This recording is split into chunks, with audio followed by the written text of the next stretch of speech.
we finally made it all the way to this point, folks. The Final Four, the Big Kahuna Burger, the Golden Buckaroo, the equivalent of the Jackson 5.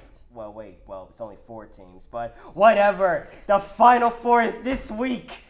And well, we're here to analyze it. I'm your host, Sean Paul, here with Andrew and Elisha. And this is CoogsTalk Final Four Edition, where we'll be going each Final Four matchup and see who will be the best. Hopefully it's us, go Cougs. But let's get the show over with. So first up, our first matchup, the Auburn Tigers versus the Florida Gators. So both teams having to come through adversity. Well, especially Florida, having to come back against the former defending champs UConn, and then coming back against Texas Tech in the final 2 minutes.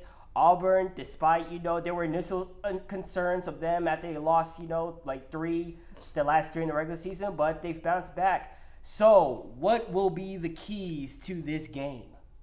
I'll let you kick it off. Me? Okay. I think for Florida, again, just taking charge immediately. I think in the Final Four, you need to make sure that your presence is known immediately and then build off that. I think obviously those last 2 games, they came back from being down, which is important. To win games, you need to be able to prove that you can come back from however many points down you are. But I think in the Final Four, it's the biggest stage. I think you need to start off hot and keep going from there.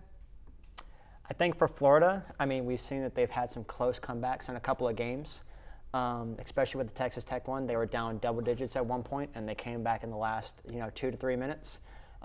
Same with UConn. They were down about 6 to 8, and they came back in the last 2 minutes. I think this is a different stage, though. I don't think that you can afford to go down early. We're going to have to see big performances out of guys like Walter Clayton for Florida. He's kind of the tone setter for the team. I think for them to win this matchup, considering Auburn is a scrappy team, but so is Florida. Florida's got height. I think that Walter Clayton will have to at least score about 20 points. I think they're on a good win streak right now. They're on a 10-game win streak, Florida is, and they've been able to win these close games. However, I don't think that you can go down that early because I don't think Auburn will let you back in. They did that, Michigan State did that last week against Auburn. They went down early. They tried to come back, but Auburn was able to kind of hold them together, kind of hold them underneath, and they were able to propel through. So at least for Florida, keep the game within your range. And then for Auburn, Broome got injured last game, came back, had a good game overall. I think for him, he needs to stay healthy. If he goes out for 5 to 10 minutes with an injury this game, I think that Florida will take advantage. Dahad Pettiford coming off the bench, I think he's got to have a big game. He's kind of also another tone center off the bench for them. I think it'll be an interesting back and forth game. Both teams have height, both teams have depth. But I got Florida taking it all the way to the national championship. Yeah, I also have Florida. I think they're just, again, they're on a 10-game win streak. And I think with the momentum they have going into this game, they just capitalize off of it and go all the way to the Natty. Yeah, and I got Florida too. Don't know why ESPN has Auburn reaching it, but I guess that's them. And now on to our second Final Four matchup, the Duke Blue Devils versus the Houston Cougars. It's red versus blue. The nation's best offense versus the nation's best defense. Talent versus experience.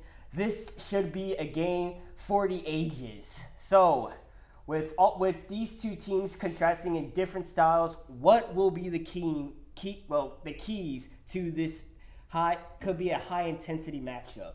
So I think I'll start off with U of H. Foul trouble is going to be the number one thing. Roberts, Francis, and Tugler cannot get into foul trouble.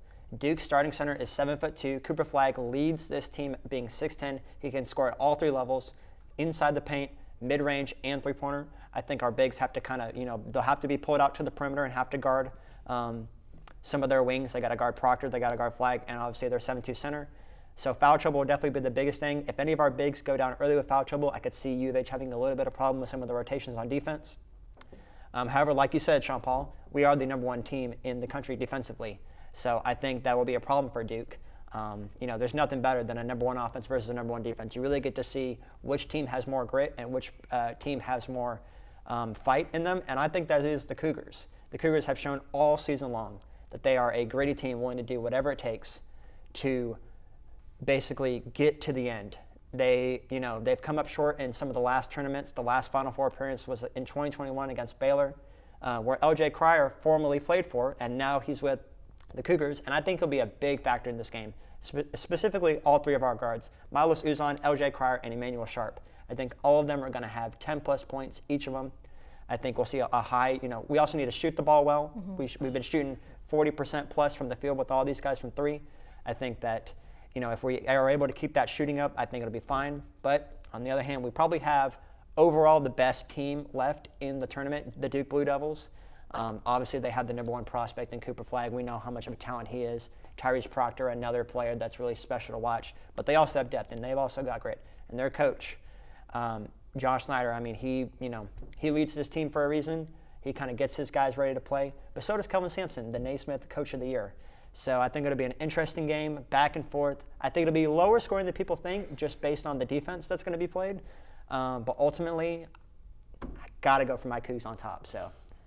Yeah, I agree with everything you've said. I think the biggest issue that I think going into this game that UH have is, we were talking about this before we started the episode, we always have those couple minutes in the second half for some reason where we just forget how to play basketball is the best way I can say it, where whether it's Milos or LJ, they get stuck either before they come to the halfway line or at the halfway line. The past two games we've all seen it. So I think we get past that random hump we get randomly for no reason. I think that'll be a key to the game. I think also just one of our guards just starting off hot, shooting the ball really well. We've had that with LJ or Emmanuel. I think one of those two, or even Milos, just starting the game, coming off hot. And then obviously, JoJo, Defensive Player of the Year. I think we keep going with our momentum, and I think we have enough to win this game. So I see it being us, Florida, in the final.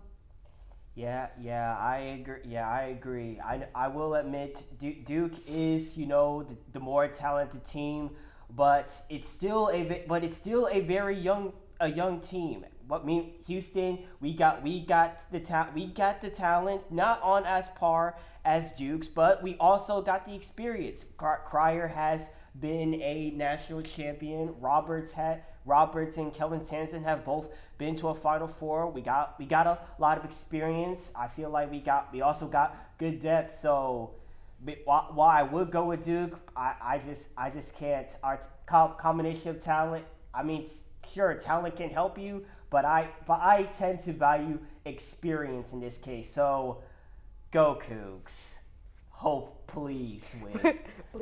Please.